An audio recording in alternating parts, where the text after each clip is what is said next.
All right, so let's say we're tasked to clean up this data set. You first want to observe the data set itself to see what cleaning process we want to apply to it.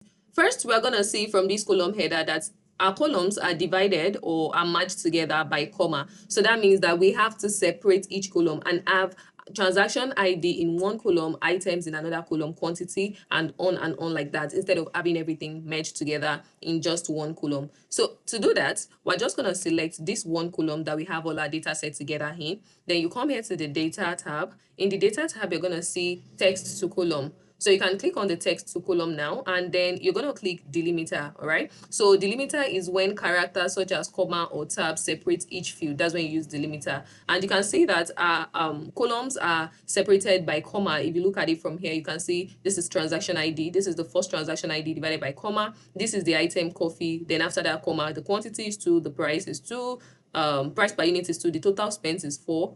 Okay, then I'm going to click the next button. If you click the next button now, you see you're now going to pick what delimiter it is actually connected by. So it could be tab, sometimes it could just be tab, sometimes it could be semicolon, sometimes it could be comma, and you can see now comma is currently selected. It could be space, sometimes it could just be space, no comma there, just space separating each column. And if it is not any of that, what if it is like hyphen, or it is like bracket or anything like that? So you're just gonna tick here and specify the symbol. So let me say it is this symbol that is separating it. I'm just gonna come here to type the symbol, all right? But since it is not this symbol, then I'm just gonna leave it at comma, since comma is what is separating my data. So you can see now when I checked comma, you can see that it now divided the columns like this. It's showing me that, okay, this is what you get if you're saying it is column. Okay, let me uncheck the column. You can see that everything is back together. If I click semicolon, because it is not connected by semicolon, it's not going to divide it. So let's pick comma again. So you can see now we can just finish it up. We can click next.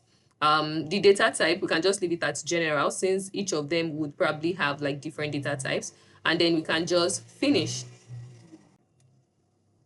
Okay, so now you can see that we now have everything divided. Now we have our transaction ID, we have the items.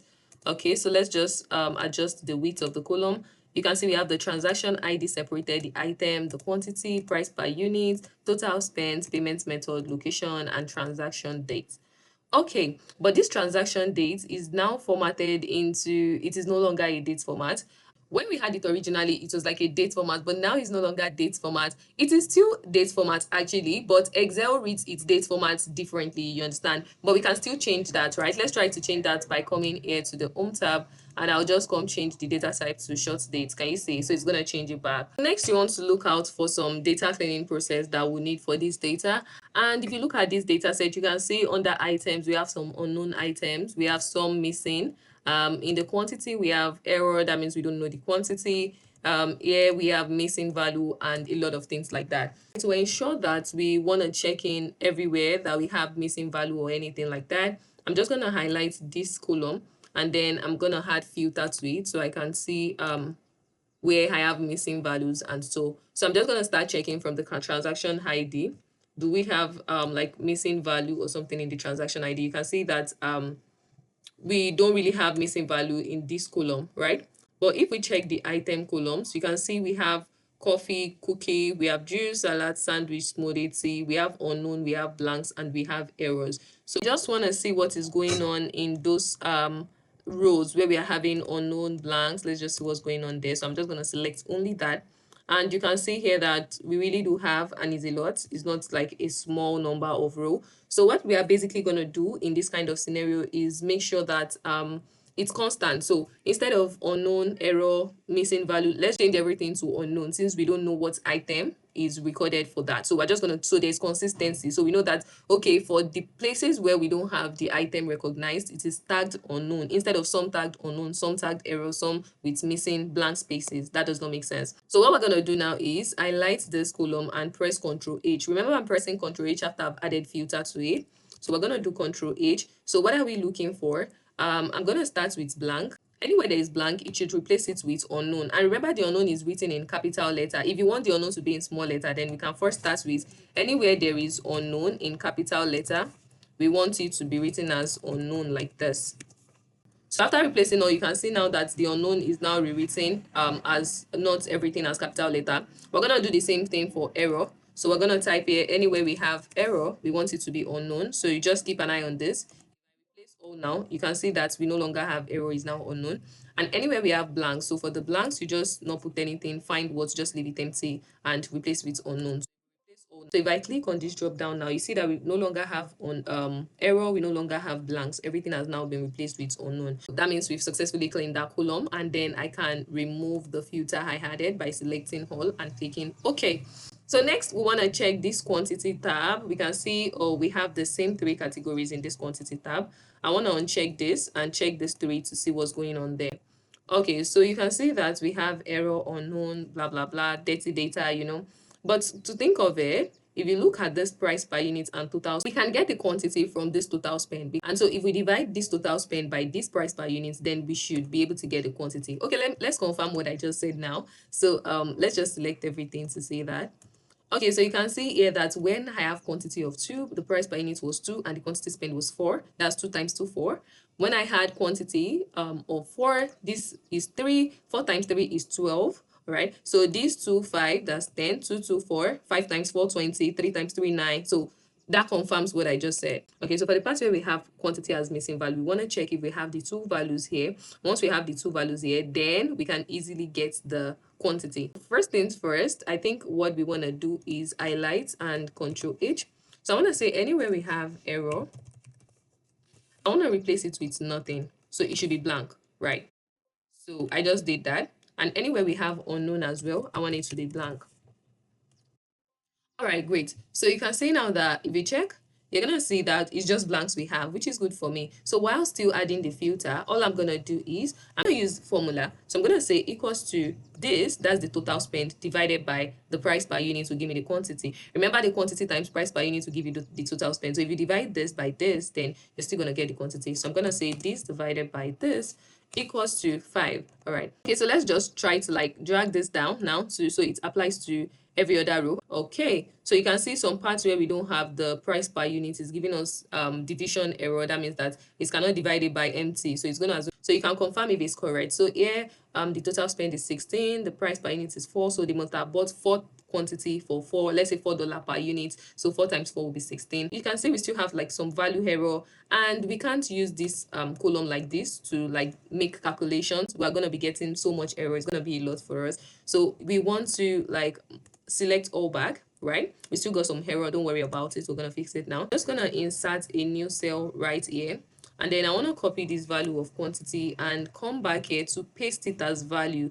The reason why I'm pasting it as value is because like somewhere here where we added the formula, if we don't duplicate it on another column, so when we want to use it for like calculation, it's going to stress us a lot. So I can just delete this one, right? So we can have a quantity that does not show that we extracted it from another one, right? All right, so the next thing I just want to do now is now check for the remaining errors I have here. So these ones, I know there's absolutely nothing I can do about it, so we can just choose to delete it. Another way that you could replace it is because the part where we are deleting here is not much. It's like a little number of row compared to the large data set that we are working with. So that's why I can't delete it. But sometimes you can use the mean value or like the median value to replace it. Okay. I think in one of my video I explained basic statistics. I think day 5 in the data analytics challenge, how to use like the basic statistics when analyzing. You can check the video up. Maybe I'll tag the video in the comments, but yeah, so you can just replace it. But right now I'm just gonna delete this 5 rows. So how do I delete it? I can just come here where I have the blue line 6 and highlight it downward, okay, and right click, and I'm gonna delete the rows. Okay, so once I delete the rows, I can come back here and remove the filters. You see that I no longer have those sections, and then I'm gonna click OK. So now we have the quantity column as well cleaned up, right? So we can come here to the price per unit, what's going on there as well. We're gonna just kind of like repeat the process.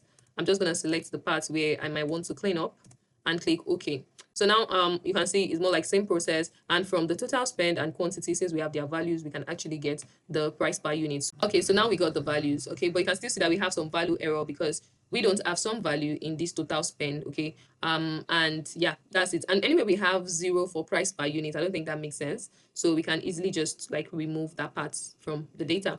Okay, so now I'm gonna select all and deselect all and just check where we have 0 and value error and just say okay.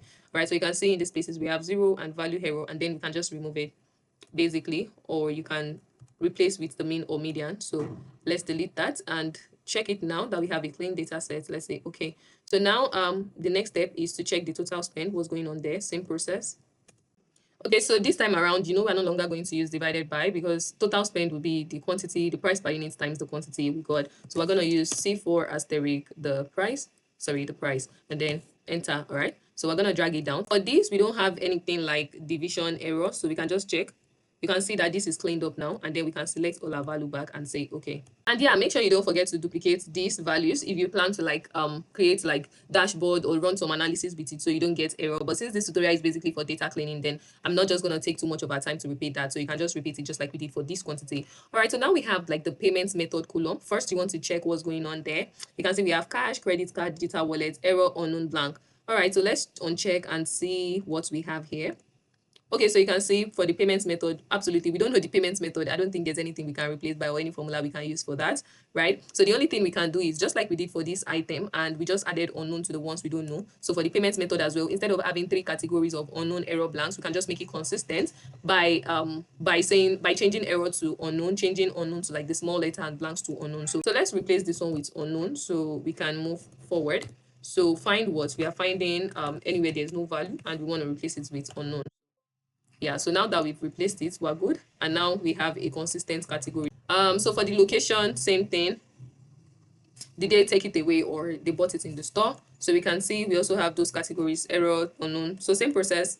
Okay, so for the locations we don't know, it's just going to be unknown. So it's just giving us like consistent categories. All right, so for the transaction dates, we might have to remove the dates we don't know, because there's absolutely nothing we can replace dates with. You can't guess the date. So we can just highlight the columns downward, downward, downward, downward.